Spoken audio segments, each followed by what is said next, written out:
Assalamu alaikum wa rahmatullahi wa barakatuh, mes chers frères et sœurs. Aujourd'hui, je vous invite à plonger dans un mystère spirituel que peu de gens osent aborder. Et pourtant, cette question pourrait bouleverser tout ce que vous pensez savoir sur le personnage du Mahdi. Selon le grand maître soufi Ibn Arabi, il existe une décision d'une gravité inouïe que le Mahdi devra prendre concernant son propre corps. Oui, son corps. Pas son esprit, ni son armée, ni même son lieu d'apparition, mais son enveloppe physique, ce véhicule sacré que Dieu lui a accordé. Cette décision ne concerne pas seulement lui, elle nous concerne tous, car elle pourrait déterminer la manière dont il sera reconnu, accepté ou même rejeté.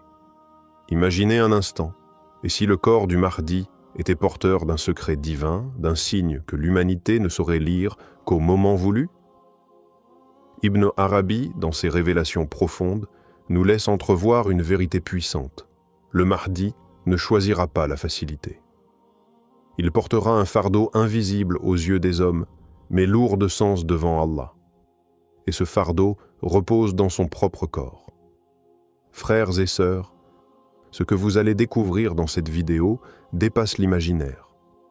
Préparez votre cœur à entendre ce que peu de gens savent, mais que tout croyant devrait méditer profondément. Mais avant de comprendre la portée de cette décision, il est essentiel de connaître celui qui en parle, Ibn Arabi. Ce nom, pour beaucoup, évoque un mystique, mais pour ceux qui l'étudient vraiment, c'est bien plus. Ibn Arabi, surnommé le sceau de la sainteté, était un maître spirituel d'un niveau que peu atteignent. Né en Andalousie au XIIe siècle, il a traversé les terres d'Islam, de l'Espagne au Hidjaz, en passant par la Syrie et l'Égypte.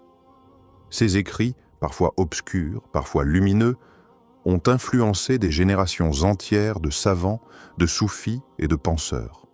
Ce n'est pas un homme de fantasmes ou d'illusions, c'est un homme qui a vu avec les yeux du cœur. Lorsqu'il parle du Mahdi, il ne décrit pas seulement un homme. Il décrit une fonction, un secret divin, un événement inscrit dans le décret d'Allah. Et surtout, il parle de ce que personne ne voit, les vérités invisibles.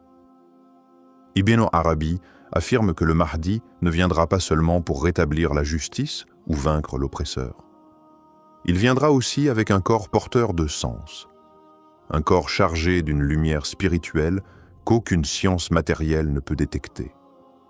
Ce corps n'est pas ordinaire. Il a été façonné par la volonté divine pour incarner une mission unique. C'est pourquoi Ibn Arabi insiste. Ce que le Mahdi fera de son corps est une affaire immense, car son corps est à la fois un signe, une épreuve et une responsabilité. Et pour Ibn Arabi, seul celui qui a atteint un haut degré de pureté spirituelle pourra reconnaître ce corps pour ce qu'il est réellement. Selon Ibn Arabi, le corps du Mahdi n'est pas un simple assemblage de chair et d'os. Il le décrit comme un corps élu, choisi et façonné spécialement pour une mission transcendante. Ce corps est en lui-même un signe, un porteur de lumière, un symbole vivant du décret divin. Dans ses écrits, Ibn Arabi parle d'un corps purifié dès l'origine, qui n'a jamais été souillé par les passions du bas monde. Il ne s'agit pas d'une perfection physique au sens humain, mais d'une élévation spirituelle incarnée. Le Mahdi possède un corps imprégné de la lumière mohammadienne, c'est-à-dire la lumière originelle qu'Allah a créée avant toute chose et qu'il a déposée dans les prophètes, jusqu'au sceau d'entre eux, Muhammad, puis dans le Mahdi. Ce corps, bien que visible à l'œil, reste caché dans son essence.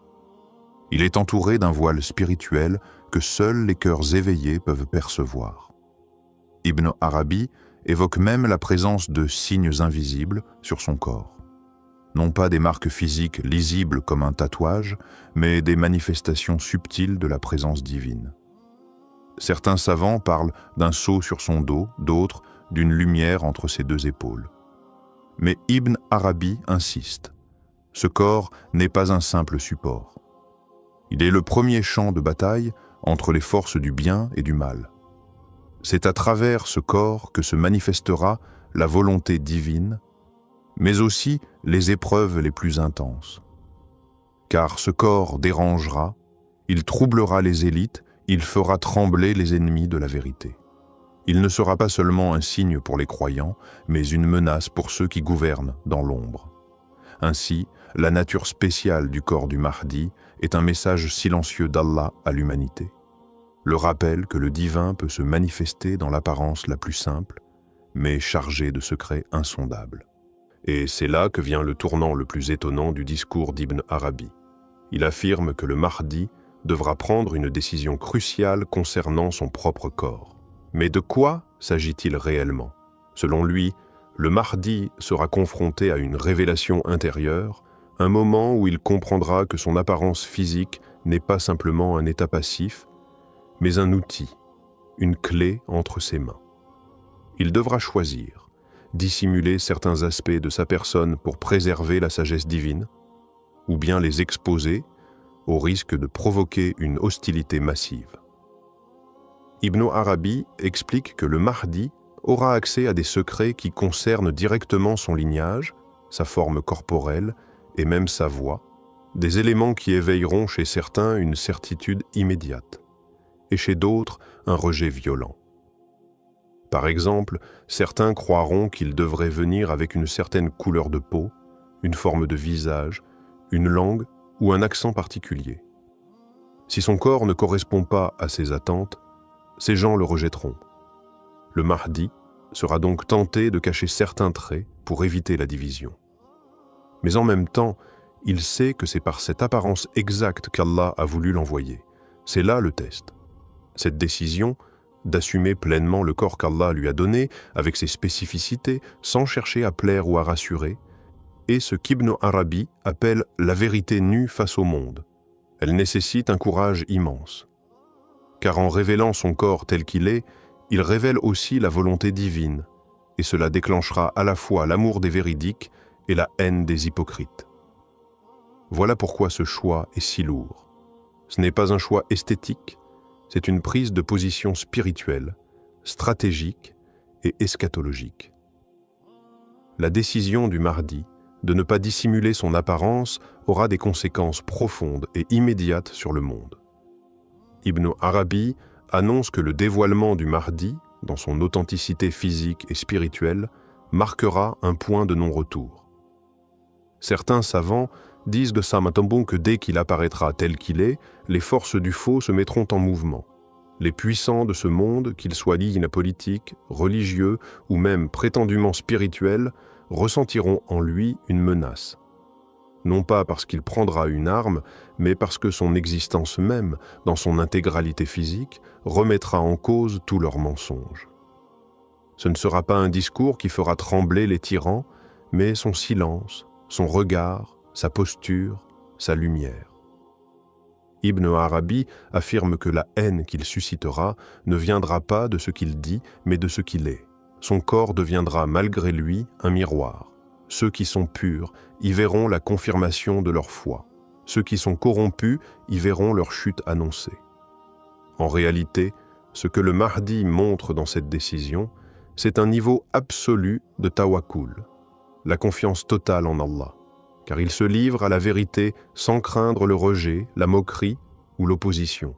Et Allah, en retour, lui accordera une force que nul ne pourra briser.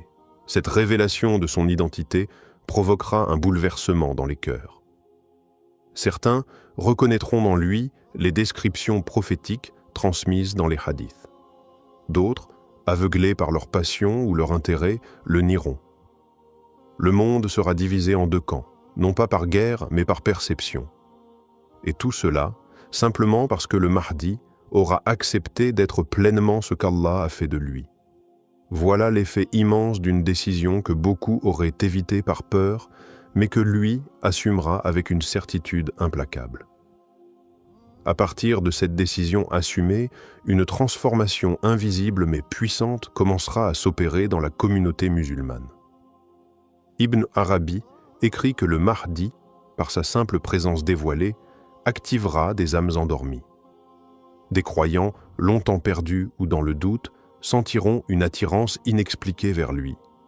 Ce ne sera pas un effet de propagande, ni un culte de la personnalité. Ce sera une reconnaissance intime, comme si leur cœur retrouvait un pacte ancien. Certains récits spirituels disent que les awliya, les saints dissimulés, sauront immédiatement qui il est. Non pas à cause d'un signe extérieur, mais parce que leur lumière intérieure reconnaîtra la sienne. Ce phénomène s'étendra comme une onde. Des savants, jusque-là silencieux, oseront parler. Des jeunes, perdus dans le chaos du monde, trouveront un repère. L'équilibre du monde musulman commencera doucement à se réaligner. Ibn Arabi précise que c'est à ce moment précis que le Mahdi commencera à éduquer non par des discours, mais par l'exemple vivant. Son corps, toujours lui, deviendra une école, un signe de discipline, de maîtrise, de vérité incarnée. Il ne parlera pas beaucoup, mais chaque geste sera pesé, chaque silence porteur d'un message. Et cette manière de guider, totalement nouvelle, troublera même certains croyants. Certains lui reprocheront de ne pas agir selon les normes établies. Mais ceux qui auront compris verront que le Mahdi n'est pas là pour répéter l'ancien, mais pour restaurer l'originel. Son physique, sa manière de se tenir, de marcher, de regarder, tout cela rappellera celle du prophète Muhammad. Et ceux qui aiment sincèrement le messager d'Allah le reconnaîtront sans effort. Ce sera le début d'une purification collective. Et cette élévation, causée par une seule décision courageuse, marquera le retour du leadership spirituel véritable au sein de la Oumma. Le Mahdi ne bouleversera pas le monde par la force ou la violence, mais par un choix simple, presque silencieux, être pleinement lui-même, tel qu'Allah l'a façonné. Ibn Arabi nous pousse à réfléchir. Combien parmi nous fuient ce qu'ils sont réellement par peur du rejet? Le Mahdi, lui, affrontera cette peur. Il fera de son corps, de sa voix, de sa présence, un message divin. Et ce message réveillera les cœurs, divisera les peuples, mais annoncera aussi l'accomplissement des grandes promesses. Ce que nous devons retenir, c'est que parfois, la plus grande révolution commence par un geste intime, une fidélité totale à ce que l'on est. Le Mahdi en sera le modèle suprême.